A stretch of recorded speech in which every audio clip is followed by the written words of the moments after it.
प्रस्तुत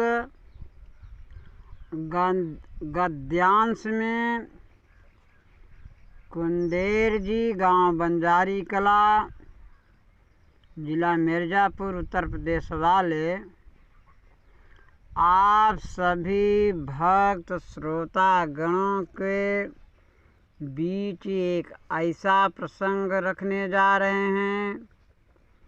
आशा है आप सभी बड़े प्यार और प्रेम और भाव से सुने जानेंगे। प्रसंग यूँ है कि महाभारत की लड़ाई में आप सब धृतराष्ट्र, गांधारी तथा उनके सब पुत्रों के बारे में थोड़ा बहुत कुछ न कुछ जरूर सुने जाने होंगे। तो सबसे पहले कुंदेर जी धृतराष्ट्र के जन्म के बारे में प्रकाश डालना चाह रहे हैं कि बात यह है कि धृतराष्ट्र जन्म से ही अंधा पैदा हुए, तो क्यों, क्या कारण था? मतलब धृतराष्ट्र जन्म से ही अंधे थे।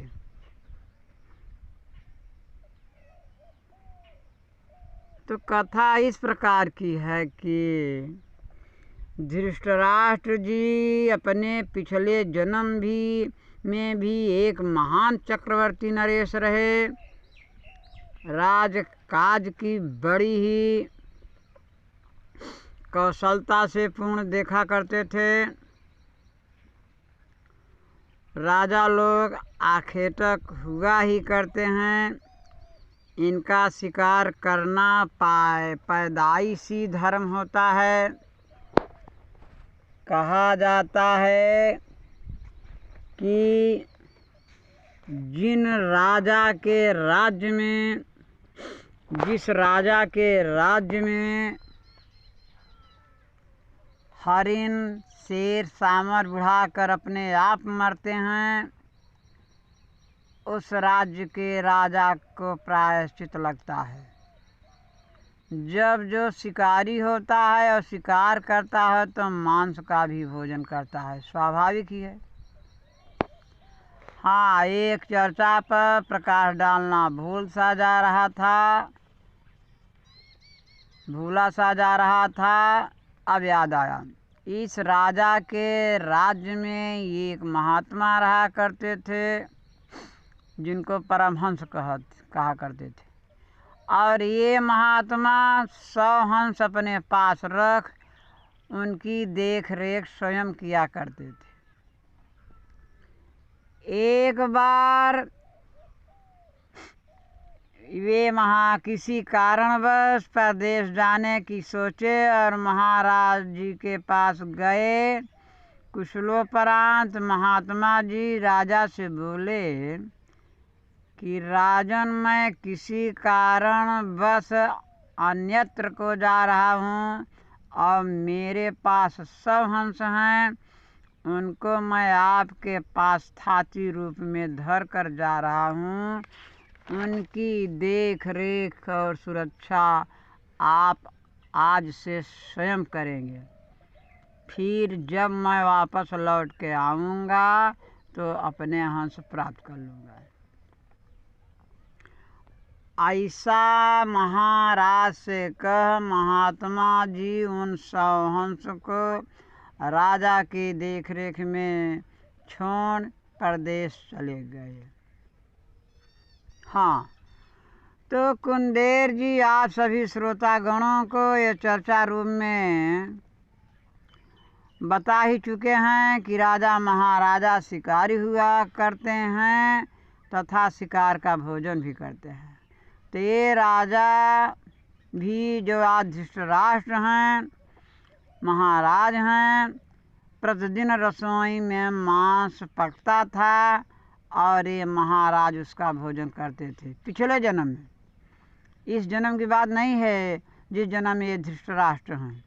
पिछले जन्म में जब कोई राजा महाराजा थे, उस जन्म की चर्चा चल रही है कि इनका प्रतिदिन का मांस का भोजन करना नियमित था। एक दिन की बात है, शिकारियों को उस दिन कोई भी शिकार नहीं संभव हो सका तो रसोइया के परामर्श से उस महात्मा के एक हंस को मारकर उसी की रसोई तैयार हुई। और जब महाराज भोजन किए तो उन्हें बहुत ही अच्छा लगा।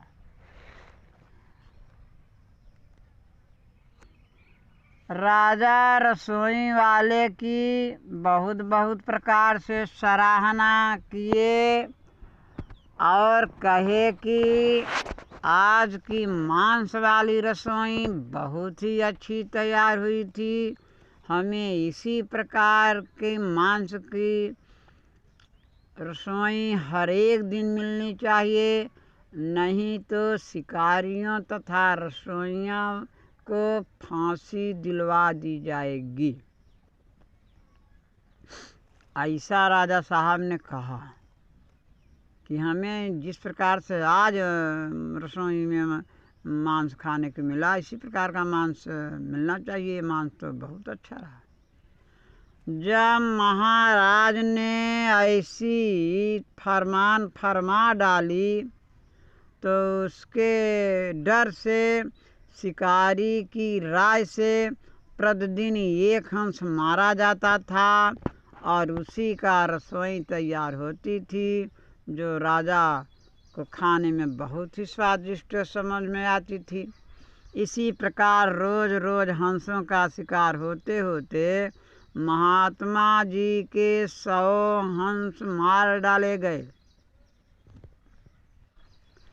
जब महात्मा विदेश यात्रा से लौटे तो सबसे पहले महाराजा के ही पास गए और बोले कि राजन, मैं अब लौट के आ गया, अब हमारे वो 100 हंस मिलने चाहिए जिनको मैंने आपकी सुपुर्दगिरी में रखा था। ऐसा महात्मा का सुन महाराज कार्यकर्ताओं को आदेश दिए कि महात्मा जी के 100 हंस लाकर इनको सौंप दिए जाएं। ऐसा सुन कर्मचारी जो हंस की सुरक्षा में थे वे बोले कि महाराज, 100 हंस क्या, उनमें से एक भी हंस अब नहीं बचे हैं। ऐसा सुन महाराजा ने कहा, क्यों? तब वो रोते गिड़गिड़ाते डरते सुरक्षाकर्मी महाराज से कहे कि महाराज, एक दिन की जब हमको कोई भी शिकार हाथ नहीं आया तो डर के मारे हम रसोइया के परामर्श से एक हंस मारकर उसी का जौनार बनवाए, तो आप जब उस जौनार को किए तो कहे कि आज का जौनार अति उत्तम है। ऐसा ही जौनार हमें प्रतिदिन चाहिए, नहीं तो शिकारी सहित रसोइया को हम फांसी दे देंगे।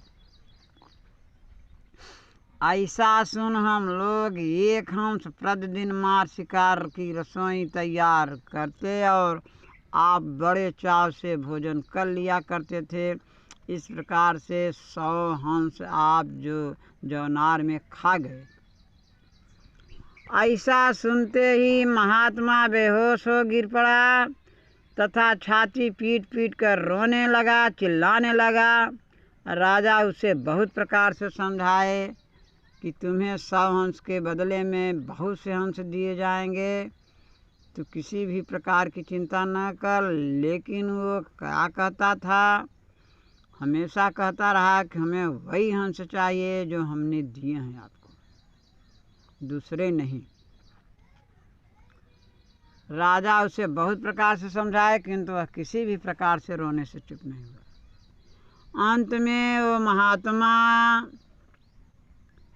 श्राप देते हुए राजा से बोले कि ये दुष्ट अभिमानी राजा, जिस प्रकार से हमारे 100 हंस को तूने आंख मूंद कर खा गया, कुछ न जाना समझा। मैंने भी अपने हंसों को मरते हुए नहीं देखा कि किस प्रकार काटे और मारे गए। उनके वियोग में दुखी ब्राह्मण का ये श्राप है कि तुम अगले जन्म में जब जन्मे, जहाँ जन्मे, चाहे राजा जन्मे चाहे महाराजा हो के जन्मे, तू अंधा ही जन्मे। ये जो हमारे सब हंस से तुम्हारे सब पुत्र हो के जन्मे, जिस प्रकार से मैं अपने हंसों को मरता नहीं देख पाया कि किस प्रकार से तड़प तड़प के मरे होंगे, उसी प्रकार से तुम भी केवल अपने कान से सुन कि मेरा अमुक लड़का मार डाला गया अथवा मर गया, उसका मुंह न देख पाएगा, ये ब्राह्मण का श्राप है। इस प्रकार से महाराज धृतराष्ट्र अपनी आँखों से अपने 100 लड़कों का मुंह मरने के बाद भी नहीं देख पाए, केवल कानों से सुने, और न उनकी रानी गंधारी ही पुत्रों का मुंह देख पाई, क्योंकि रानी शादी होने के उपरांत जब वो अपने ससुराल आई तो उन्हें ये लगा कि हमारे पति जन्म से अंधे हैं और दुनिया नहीं देख सकते, तो मैं भी दुनिया नहीं देखूंगी। इसलिए वो अपने आँख में पट्टी बांध ली। तो पट्टी सब दिन बंधी रही। जीवन में एक दिन खुली थी। गंधारी की पट्टी खुली, अथवा यूँ कहें कि माता ने 100 लड़कों में से एक का, जो दुर्योधन नाम का था, केवल उसी को देख पाई। 99 लड़कों को केवल सुनती रही कि महाराज ये अमुक लड़का मारा गया, कल अमुक लड़का मारा गया, इसके बाद वो भी नहीं देख पाई थी। इसलिए इसके बाद क्या हुआ, इसको जानने के लिए कवि के अगले गद्यांश को पढ़ना, सुनना और देखना पड़ेगा। तो कवि का ये कहना है कि उन्हीं सब हंसों के कारण और ब्राह्मण के श्राप से राजा धृतराष्ट्र, जो पिछले जन्म में बहुत अच्छे रहे, लेकिन इस जन्म में जन्मते ही अंधा पैदा हुए, केवल वही ब्राह्मण का अभिशाप था।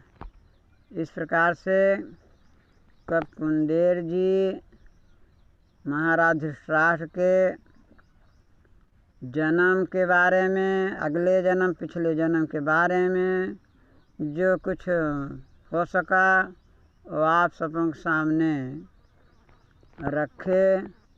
इनकी ढिठाई और इनकी अज्ञानता को क्षमा करते हुए आप सब इनके उज्जवल भविष्य की कामना करते और इस गद्यांश को शेयर, लाइक एवं सब्सक्राइब करें। जय राम जी की।